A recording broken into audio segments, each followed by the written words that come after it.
Bonjour les amis et bienvenue à tous dans ce nouvel épisode de TOW. Je suis très heureux de vous retrouver. Aujourd'hui, on se fait une petite journée bricolage à la cool. Allez, c'est parti!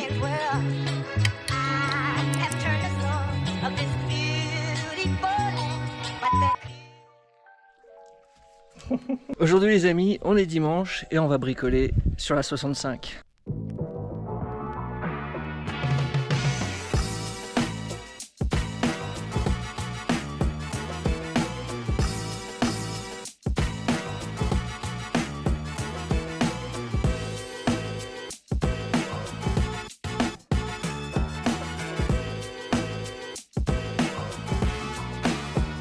À la base, pour la 65, je devais déposer le moteur de la Grasshopper.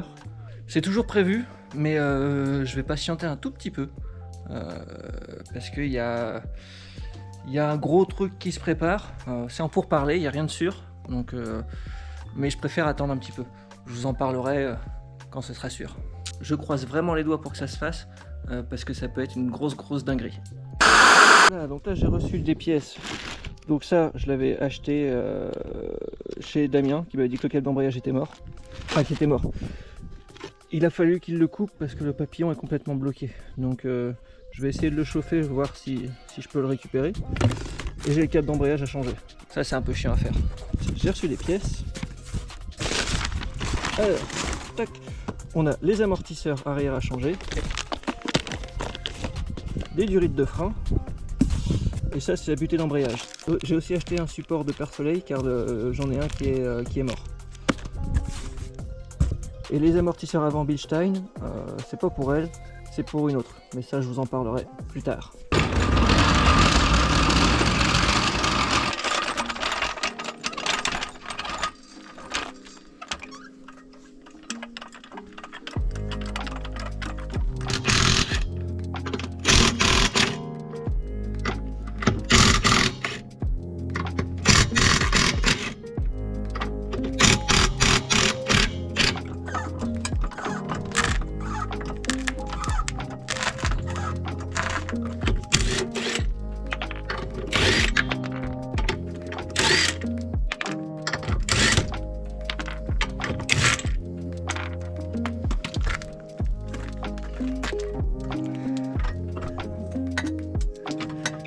Le démontage des amortisseurs, il va être vite fait parce que ils sont déjà démontés. Donc ça, il n'y en a pas pour longtemps. Je le ferai peut-être après. Je vais peut-être commencer par les durites de frein parce que c'est accessible. L'amortisseur va peut-être m'emmerder, donc je vais faire ça d'abord. C'est vraiment tout con à changer. La durite souple vient entre les deux durites rigides. Il suffit juste de boulonner ça et ensuite il y a ces petites pattes qui viennent là pour bloquer la durite. Allez, c'est parti, on fait ça. Ouais, c'est bon, c'est ça. C'est du 11, ok. Donc là 17 et là 11.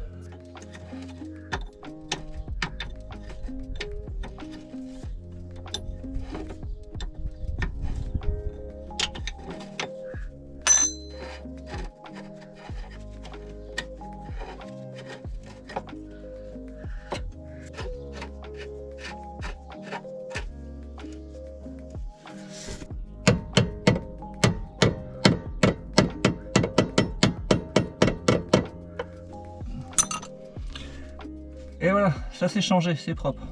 Il restera plus qu'une purge de liquide de frein à faire et ce sera bon. Et voilà, amortisseur neuf, ça c'est bon. Il n'y a plus qu'à faire la même chose de l'autre côté.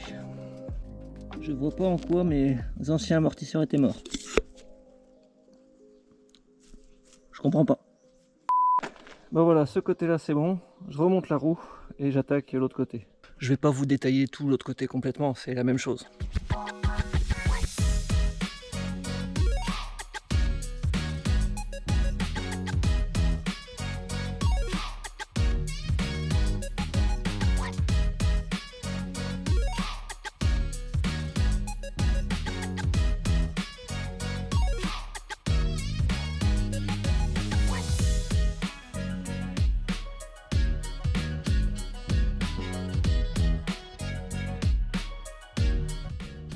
Bon, ouais, ça va, mes durites de frein. mais large. Pour tous les demeurés qui serrent leur écrou de roue comme des ânes avec une clé à choc, je vous souhaite de crever un pneu en pleine forêt, en pleine nuit, d'être obligé de manger des racines et des herbes pour survivre. Ça vous fera la bite. La clé à choc, c'est bien juste pour rapprocher les écrous. Pour serrer, il faut le faire à la croix et à la main. Bon voilà, suspension et durite de frein arrière changée. Et là, la 65,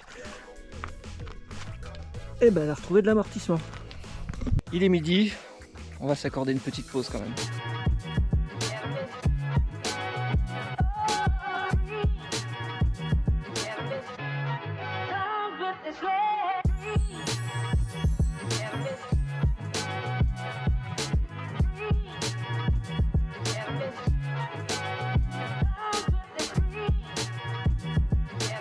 Ah, il a pas une vie facile, hein. Avant le traitement de choc, un petit coup de WD-40 et on voit si ça veut venir. Et voilà, ça c'est bon. C'est pas vrai, il est toujours coincé. Mais au cas où, j'en ai un en arabe. Bon, je vais quand même essayer de le desserrer. Au final, le WD-40, ça aura suffi. Donc celui-là, eh ben, je le garde en réserve. L'axe de la pédale d'embrayage qui est là traverse tout le pédalier et finit dans la poutre centrale. Et en fait, au bout de l'axe, il y a un crochet dans la poutre et le câble d'embrayage, il passe dans la poutre. Donc pour le changer, il faut démonter le pédalier. Allez, c'est parti. Et voilà le pédalier de la coque une fois démonté. Donc là, la pédale de frein avec la tige qui va directement dans le maître-cylindre. La pédale d'accélérateur qui vient actionner ici. Et là, la pédale d'embrayage avec le fameux crochet dont je vous parlais. Et voilà l'ancien câble d'embrayage. Voilà, maintenant le nouveau câble d'embrayage. Donc on va arriver à la partie où il faut être moitié gynécologue. Parce que dans la poutre, en fait le câble il passe dans un tuyau. Et il faut trouver l'entrée du tuyau.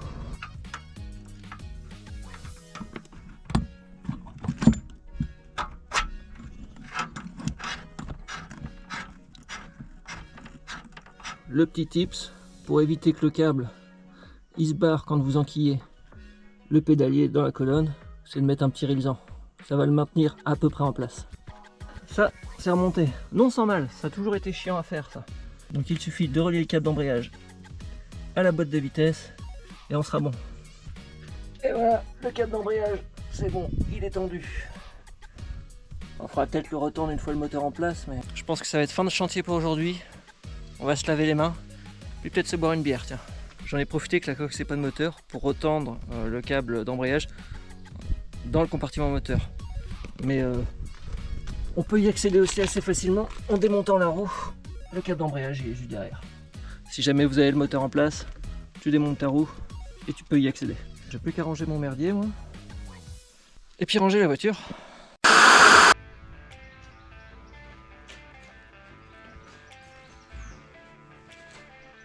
J'ai pas la prétention de vous faire des tutos mécaniques vachement poussés. Mais si jamais les petites journées bricolage comme ça vous plaît, n'hésitez pas à me le dire en commentaire et j'en referai d'autres. Donc là, ce qu'il me reste à faire sur la 65, j'ai pas encore changé le petit support de pare-soleil. Mais bon, ça c'est pas très grave. Il n'y en a pas pour longtemps, il faut juste que je trouve la bonne vis qui va dedans. Je me suis dit tiens, je vais en prendre deux pour en avoir un d'avance, mais c'était déjà vendu par deux. Donc je me retrouve avec 4 supports de pare-soleil. Bon, ça c'est pas très grave. Ensuite il me reste la butée d'embrayage à mettre. J'en avais recommandé une chez Damien parce que je savais pas où est-ce que j'avais mis celle que j'avais commandée avant. Je l'ai retrouvée. Donc là c'est pareil, je me retrouve avec une butée d'embrayage en rab. Et ensuite planter le moteur dedans. Et pompe à essence électrique. J'en ai une en rab. J'ai une grosse pompe à essence facette, donc ça faudra que je le fasse. Donc démonter le réservoir et puis mettre une petite pompe à essence électrique dessous avec un interrupteur dans l'habitacle, sûrement sous le tableau de bord pour que ça reste discret. Je veux pas un truc trop voyant. Et puis voilà, ça devrait rouler quoi. La purge des freins. Faire une purge des freins aussi. et la Cox pourra faire ses premiers tours de roue, enfin pourra refaire ses premiers tours de roue. J'ai hâte.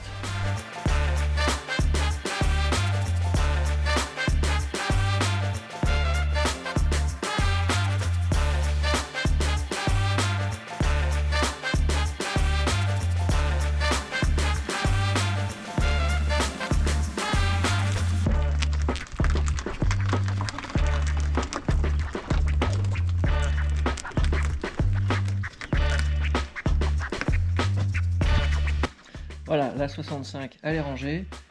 Et je pense que on m'a fait le tour pour aujourd'hui. Pas grand chose d'autre à ajouter.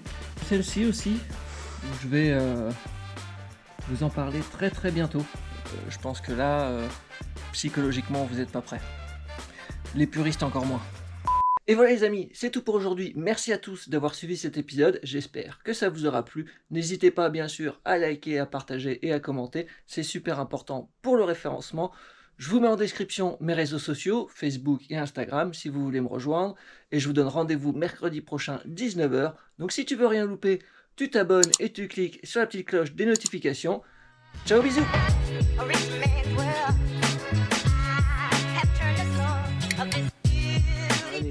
Les semi-slick Toyo, c'est comme les Bilstein. C'est pas pour la 65, mais je vous en parle bientôt.